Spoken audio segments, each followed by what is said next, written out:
The Rime of the Ancient Mariner by Samuel Taylor Coleridge. Part 1. It is an ancient mariner, and he stoppeth, one of three. By thy long grey beard and glittering eye, now wherefore stopp'st thou me? The bridegroom's doors are opened wide, and I am next of kin. The guests are met, the feast is set, mayst hear the merry din. He holds him with his skinny hand. There was a ship, quoth he. Hold off, unhand me, greybeard loon. Eftsoons his hand dropped he. He holds him with his glittering eye. The wedding guest stood still, and listened like a 3 years' child. The mariner hath his will. The wedding guest sat on a stone, he cannot choose but hear. And thus spake on that ancient man, the bright-eyed mariner. The ship was cheered, the harbour cleared, merrily did we drop, below the kirk, below the hill, below the lighthouse top.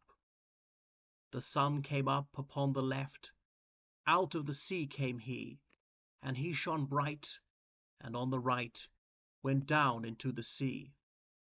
Higher and higher every day, till over the mast at noon, the wedding guest here beat his breast, for he heard the loud bassoon.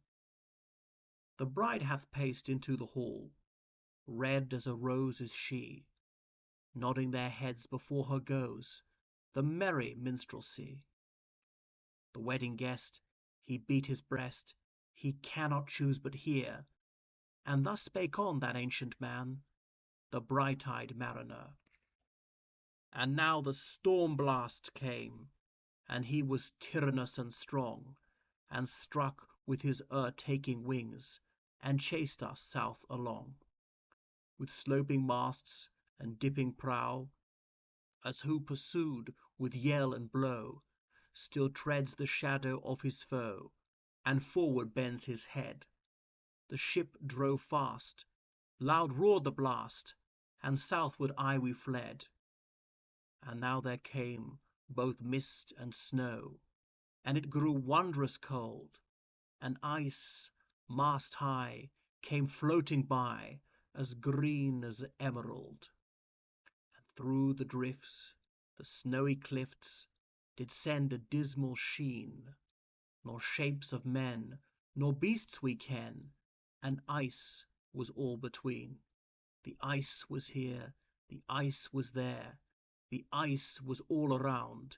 It cracked and growled and roared and howled like noises in a swound. At length did cross an albatross. Thorough the fog it came, as if it had been a Christian soul. We hailed it in God's name. It ate the food it ne'er had eat, and round it flew. The ice did split with a thunder fit, and the helmsman steered us through. And a good south wind sprung up behind, and the albatross did follow, and every day, for food or play, came to the mariner's hollow. In mist or cloud, on mast or shroud, it perched for vespers 9, whiles all the night, through fog smoke white, glimmered the white moon's shine. God save the ancient mariner from the fiends that plague thee thus. Why look'st thou so? With my crossbow I shot the albatross.